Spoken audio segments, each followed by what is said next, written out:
Hey guys, how are you? Well, it is Monday and I'm running a little bit behind, but better late than never, right? And I am looking forward to sharing tonight. I'm going to wait a couple of minutes and see if anyone hops on.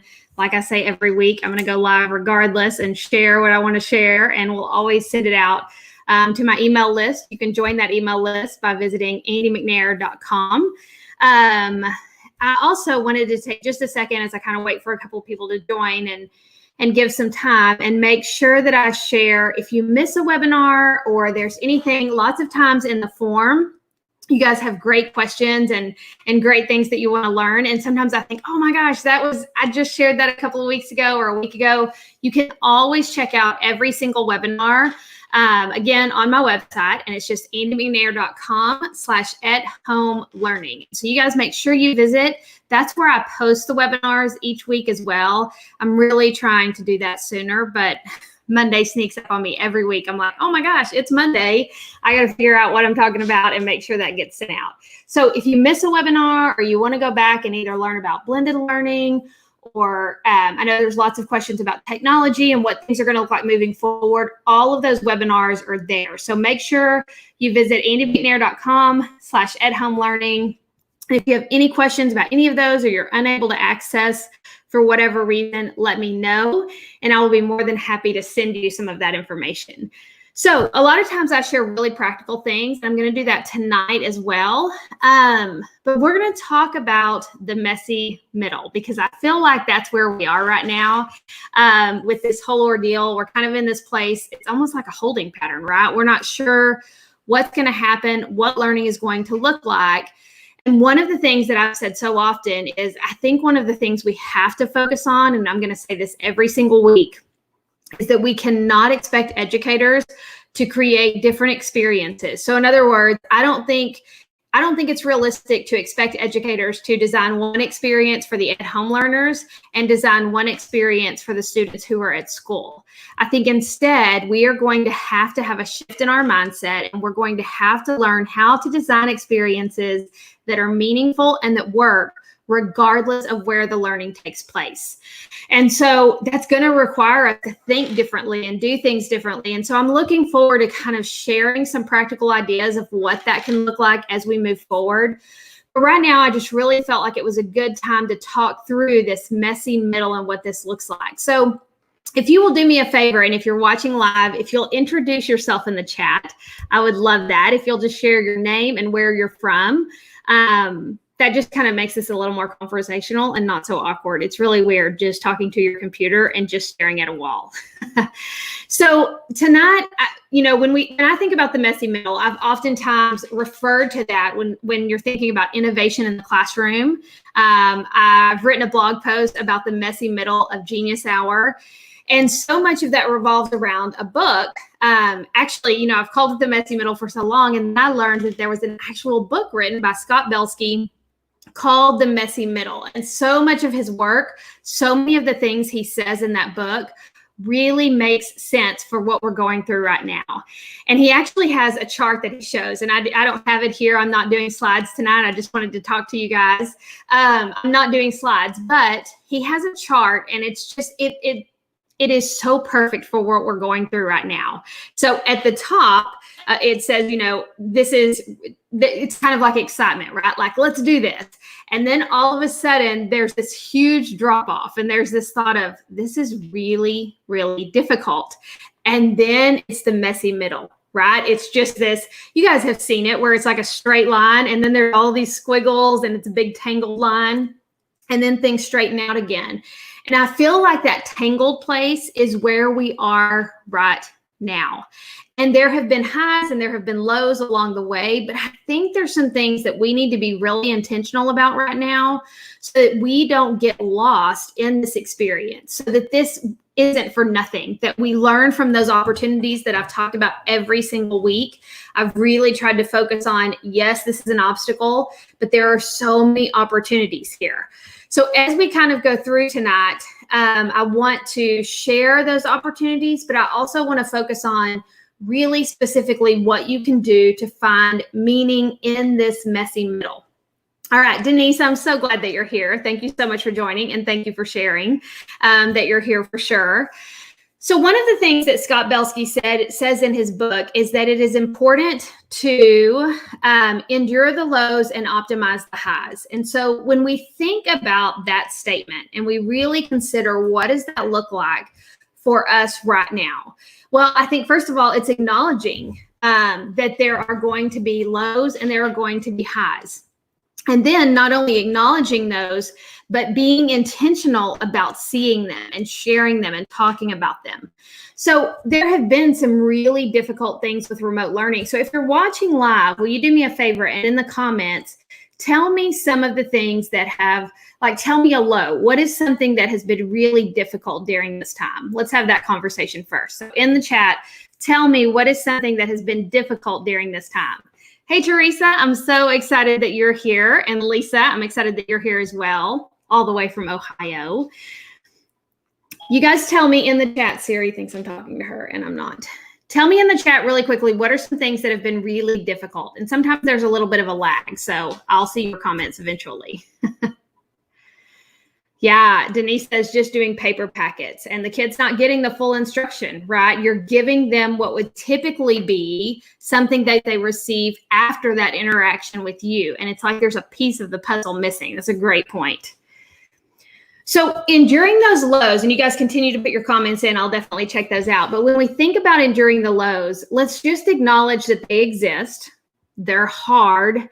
And it's really important that we understand that the lows are not always a bad thing. Sometimes it's coming through those lows that allow us to get to the highs.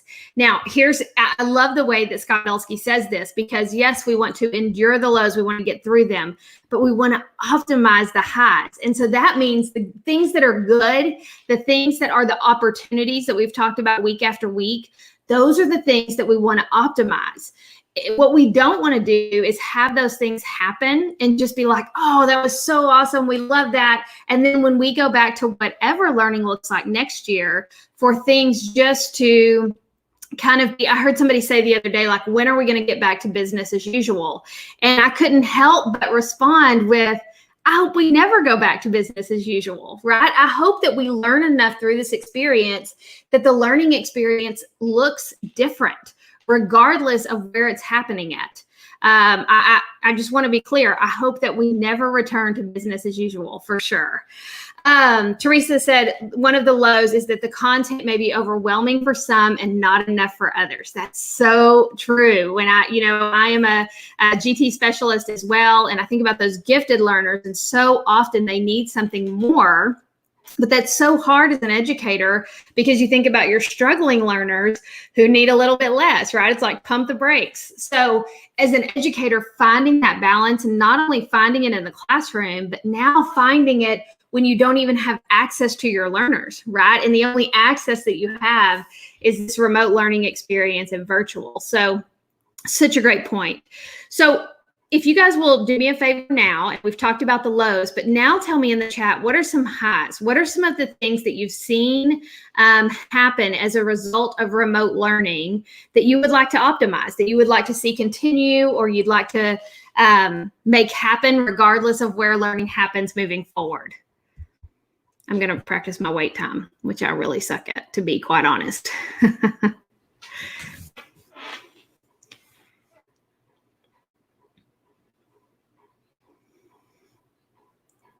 What are some of the things that you'd really like to optimize next year? Some of the things that you've seen, the positives, right? The opportunities that have come out of this experience. You guys are having to think a little harder about this one.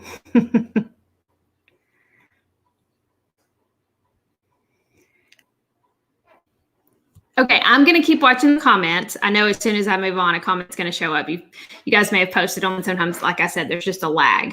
But I want to really focus. This is a big one. Enduring the lows and optimize the highs. Getting through this messy middle is going to require us to do both.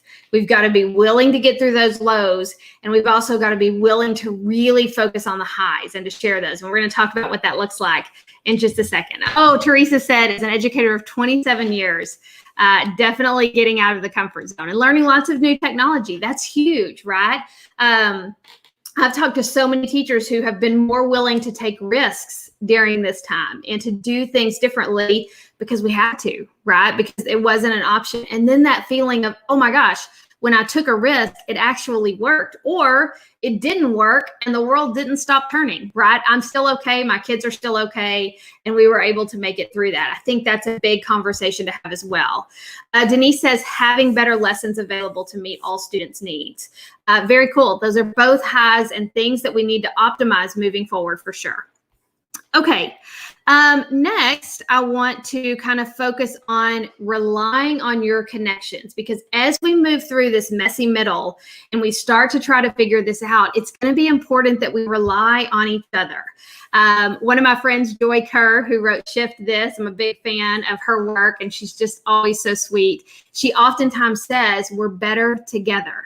And that's so true. And I know that there have been times in this experience for me that things have gotten really hard, whether that be me being really sad because I had a senior and I wanted to get in and have a pity party, right? Of, oh, poor us, and we're never going to get to experience these things, and this is so hard.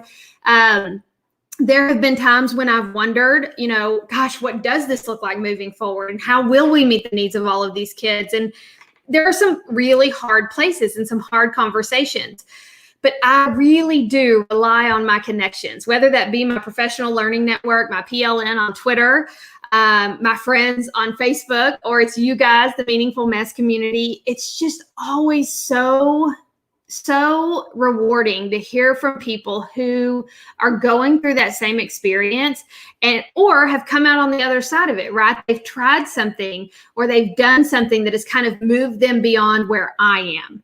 And so I can see their experience. And even though I'm not there yet, I can recognize that because they were willing to take a risk or because they were willing to change their perspective, their situation ended up okay, or they're able to see things differently.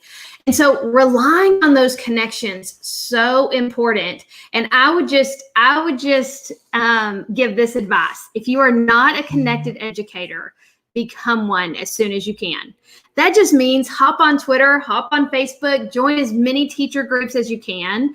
The great thing about social media is you can always disconnect, right? If somebody says something, does something that bothers you, or, I'm not a big fan of that. I think for sure we need to be okay with having differences. But I think sometimes people steer away from social media because they're afraid, oh my gosh, I'm going to say the wrong thing, or I'm going to do the wrong thing. And gosh, for me, it has been such a place of being able to be honest and being able to learn from others. So be a connected educator. I always say this too. I only use Twitter for education. I don't use it for anything else. So definitely something to consider if you're not a social media fan. Just create an account that you only follow educators on and only let educators follow you. That's what I do. That's how I use Twitter. And then I use Facebook more for personal and more for, like tonight, I just happened to post it. I was super proud of myself. I made catfish and hush puppies tonight from scratch.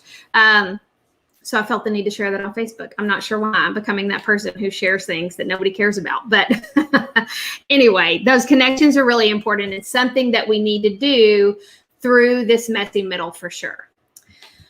Okay, this next one's big and really kind of connects to that whole enduring the lows and optimizing the highs. In order to optimize the highs, we have to see them, right? We have to recognize them. And that only happens if we pay attention. And I think that can be done in several ways. I think we can pay attention through reflection, right? I think we can pay attention to, I think there are just lots of different ways we can be intentional about seeing things and connecting with things that we might not see if we weren't intentional. And like I said, that reflection piece is a really big deal. So, when you are thinking back on the school year that just happened, for a lot of you, it just ended. When you're thinking about that, I think it's important to spend some time reflecting and maybe make a couple of columns of here's what went really well, here's what was really difficult, And here's how my philosophy of education has changed because of this experience, right? And then thinking through, you know what? I did a podcast today on professional learning. And I think those 3 questions could drive the professional learning that you experience during the summer, right? If something was really difficult for me, I might need to learn some more about that for moving forward and what this is going to look like in the future. If something, I really enjoyed something, I might want to dig deeper. Or if I was really good at something, I might want to share that with other educators. And then considering, because of remote learning, how has my perspective changed? How do I see things differently? Maybe I see my learners differently. Maybe I've realized that they can drive their own learning, or maybe I've realized that they can't, and I need to make that more of a priority. But I would suggest spending, an hour one day and writing those things down. What was really difficult during remote learning? What did I really enjoy about remote learning? And then how has my perspective changed? How do I see things differently as a result? Because I think that can really create kind of that intentionality that we need moving forward to move beyond the messy middle. All right, we're getting there, y'all. Next is continuing to move forward. So I love to share this, and I think I've shared it before on here, but it's been a while. So I want to make sure that we talk about this. When I think about moving forward, I think about quicksand, and I've never been in quicksand, let's be honest. And I remember I share this a lot of times when I speak, and I was looking up one night how to get out of quicksand. And I remember my husband leaning over, he saw what I was looking up, and he leaned over and he was like, "Where's your next trip to? Like, why are you looking up how to get out of quicksand?" And I was like, "Oh, no, it's totally an analogy." But when you think about quicksand, and when I looked up how to escape quicksand, it was really interesting. I want to preface this with, if you ever are in quicksand, do not take this as like, I'm not sure this is true, right? Don't believe everything you read on the internet. But this one website said, if you are ever stuck in quicksand, there are 2 things you should not do. And one of those things is you should not panic. Right? Because if you start panicking and you start flailing around and just totally in the moment and not thinking about getting to the other side, you're going to sink because you're not being intentional about moving forward. The other thing that you shouldn't do is that you shouldn't just stop moving, right? And I think that it was really hard not to do one of those things or the other during the remote learning experience. I think we all had moments where we panicked, right? Like, oh my gosh, I don't know what to do. I don't know how to handle this situation. And I think we all had moments where we just felt stuck. Like, I don't know if I can keep moving forward. I don't know what it looks like to move forward. But the advice that the article gave and that it suggested is that when you are stuck in quicksand, it is important to kind of immerse yourself in the sand, I guess. Immerse yourself in the sand and kind of float on your back and just slowly paddle to the other side. And as I was thinking about that today, I thought, oh my gosh, what a perfect analogy for what we are living through right now, for the remote learning experience. We have to just immerse ourselves in it. Right? We have to learn all that we can about it. I say all the time, there were no best practices in place for emergency remote learning during a global pandemic. We are figuring this out as we go. And anybody who says differently is just wrong. It just is what it is. And so because we're learning as we go, and because we don't have those best practices in place, we have got to completely immerse ourselves in this experience so that we know, hey, this is working, this isn't working. And by immersing yourself in it, I mean talking to anyone that will listen, getting feedback from parents, getting feedback from your students, learning from other teachers, searching #remote learning on social media. Just making all of the connections that you can so that you can kind of just be immersed in it, lay back, and just slowly paddle to the other side, right? The solutions are not going to come quickly. I wish they did. I am known for not having wait time. I want to figure out how this works, what it looks like, and I want to provide solutions as quickly as possible. And anybody who knows me will tell you, I am really quick about, I want to figure out not only a solution, but an innovative solution, and I want to make that happen. And when when the remote learning, when I realized, oh my gosh, this is real, this is really something educators are going to have to figure out, I remember thinking, I don't know what the solution is. I haven't heard anybody share about this. It's not like I've been to a conference and there's been a remote learning strand. There was nothing to pull from. And so there was that moment of just feeling like I just wanted to stop and sink because I didn't have anything. It was just like, what is happening? This is a real problem now.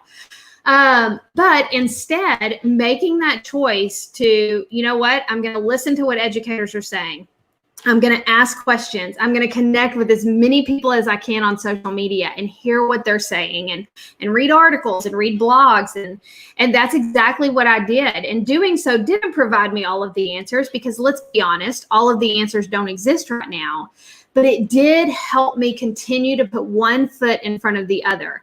And it did help me continue to realize, oh, this one thing that I've always used or I've always said makes sense for remote learning, or this one thing that I felt like has always been a priority in education is still a priority. And so I think as educators, you can do that same thing, right?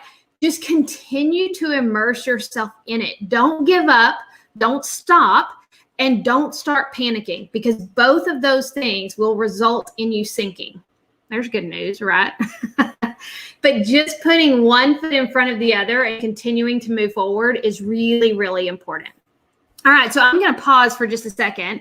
Gina, I'm so glad you're here for sure. You guys tell me kind of what you think. Have you had those moments where you've either panicked or you have kind of started, you've just quit moving, right? You just kind of froze and wasn't sure what to do. You guys share with me in the chat your thoughts on that and kind of how you've reacted to this quicksand that we find ourselves in.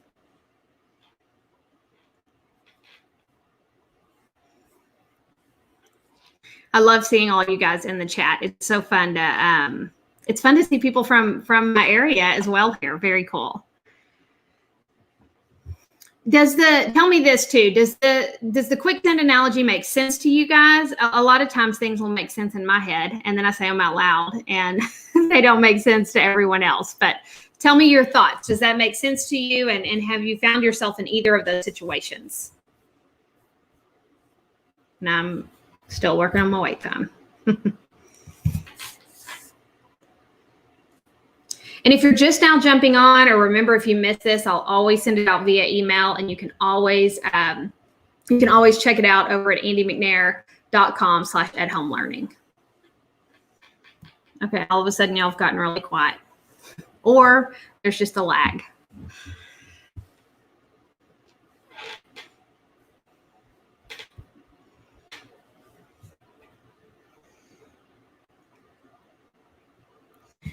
Okay, I am going to go ahead and move forward, and then I'm going to watch the comments as they come in. So remember, you guys are telling me kind of if you've been in that moment of panicking and flailing around, or at that moment where you've just kind of frozen and not sure what to do moving forward. Okay, finally, and tonight's webinar is going to be a little bit short because I started late and I don't want to keep you guys later than 9 o'clock.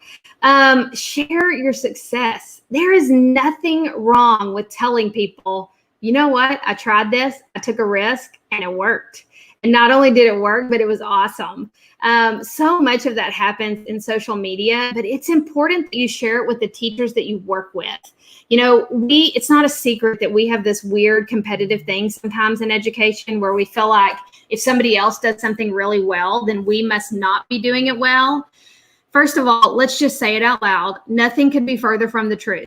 Just because a teacher does something in their classroom and it's killer, and you do it in your classroom and it's a total flop, does not mean that you're doing it wrong.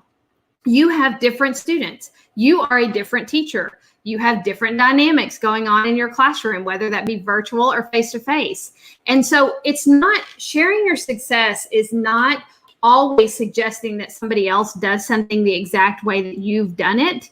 But it's just kind of that moment of, hey guys, I did something different and it worked.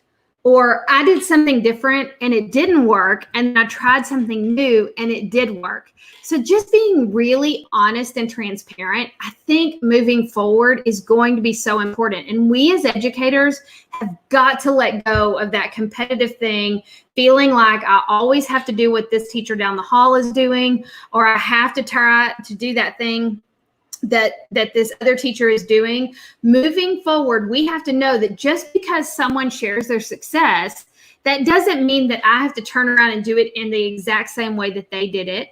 Instead, it might mean that I need to take what they've done, learn from it, consider what that might look like in my classroom with my learners, and then make a decision on, is that something I can do or not?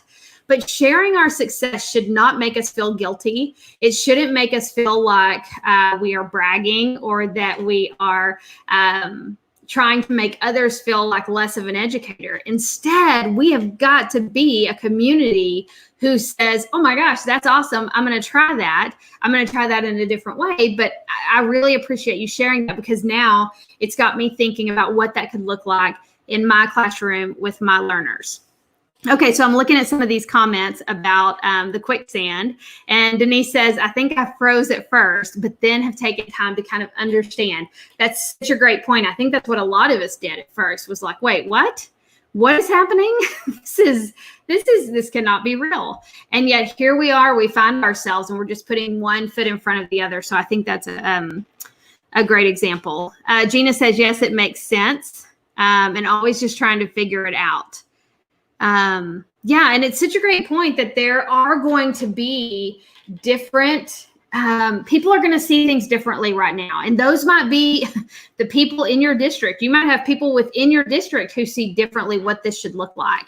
It's just going to have to be those transparent conversations. And as educators, your voices have to be heard. You have to be able to say, this is working or this isn't working. And then be willing to listen to others when they share maybe some different ways you could do things or different perspective as well. So moving forward, that's going to be important. So thank you guys for sharing, for sure. Okay, so let's go through these one more time, because like I said, I feel like we're in this messy middle right now. I've also given the analogy of it's like an obstacle course, and every obstacle is harder than the one before it. But there's going to come that time when we come out on the other side of the messy middle. And if we haven't been intentional about these things, there are going to be things that we've missed that we could use moving forward.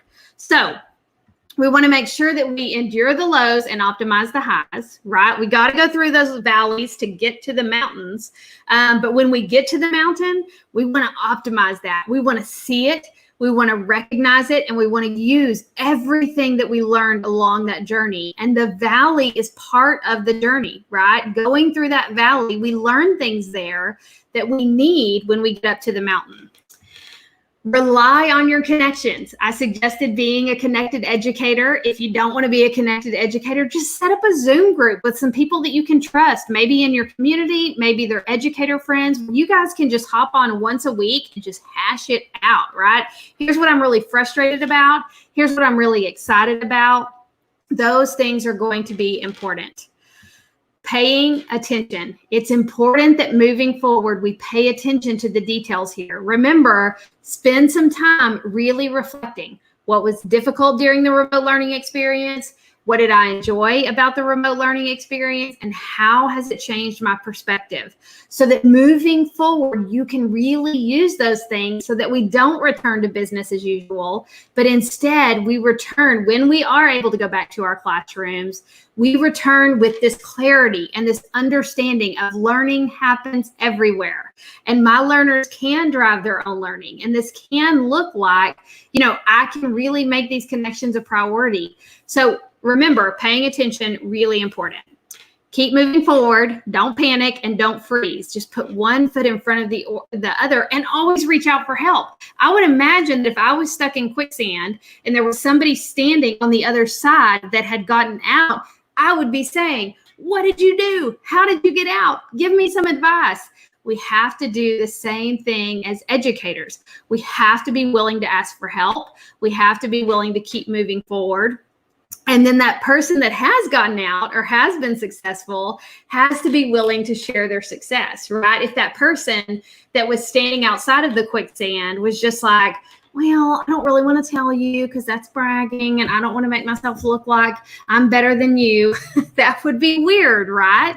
So the same is true for this situation. It's okay to say, hey, I don't know if this is going to work for you, but this is what worked for me. And these are some things that I've tried. So share your success. Be willing to do that. Start a blog this summer and start in your free time. I say that like y'all have so much free time, but it really is a great way to reflect, share what's working, and to connect with other educators. Okay, I went super fast, and I'm just going to be honest. I was a little frazzled tonight because I had to go later. We had some friends drop by and visit, and so tonight was fast and furious, and I apologize for that. But I so appreciate the Meaningful Mess community. I always feel like I can just get on here and talk to you guys like I would talk to somebody sitting in this chair over here next to me. So I just appreciate you guys so much. And I know that I never want to minimize the situation. I know that this is hard. And I know that right now, this messy middle that we're in and not knowing what lies ahead is even harder, because how do you prepare for something that you don't know? And there's just this back and forth of this is what it's going to look like, and this is what it's going to look like. And the unknown can be a little bit scary. But if we really take time to be honest and we consider learning happens everywhere, and I'm not going to design experiences for both because that's not sustainable in my opinion. But if I can teach myself during this a little bit of a pause that we have, if I can teach myself how to design experiences that will work at home and that will work at school, all of a sudden, I think this will start to make a little bit of sense. So I want to make sure that I give you guys access to, I talk about this every week, and I've done a couple of webinars specific to this specific topic. But if you want to learn more about designing those experiences and how to design blended learning experiences that can happen either at home or at school, regardless of where they're at, I've created a website. It's just bit.ly/DMLE. That stands for Designing Meaningful Learning Experiences 2020. You guys are welcome to visit that. It is case sensitive. So DMLE, those are all caps. So make sure you check that out. I'm adding to that all the time as I learn and grow and get ideas from other people. So make sure you visit that, check it out, and let me know if you have any questions at all. I'm always willing to hop on a Zoom call and learn with you guys for sure. Hey, Corey Camp, I saw that you just hopped on. I'm excited that you're here. And then finally, you guys can always visit my website, andymcnair.com. Remember, my webinars are always posted on that website. It's just andymcnair.com/at-home-learning. So you can access everything there. I'm usually not this big. I'm not this much of a mess. I mean, it is, my tagline is a meaningful mess. So I'm super clear about the fact that I'm a mess. But tonight I was a little frazzled.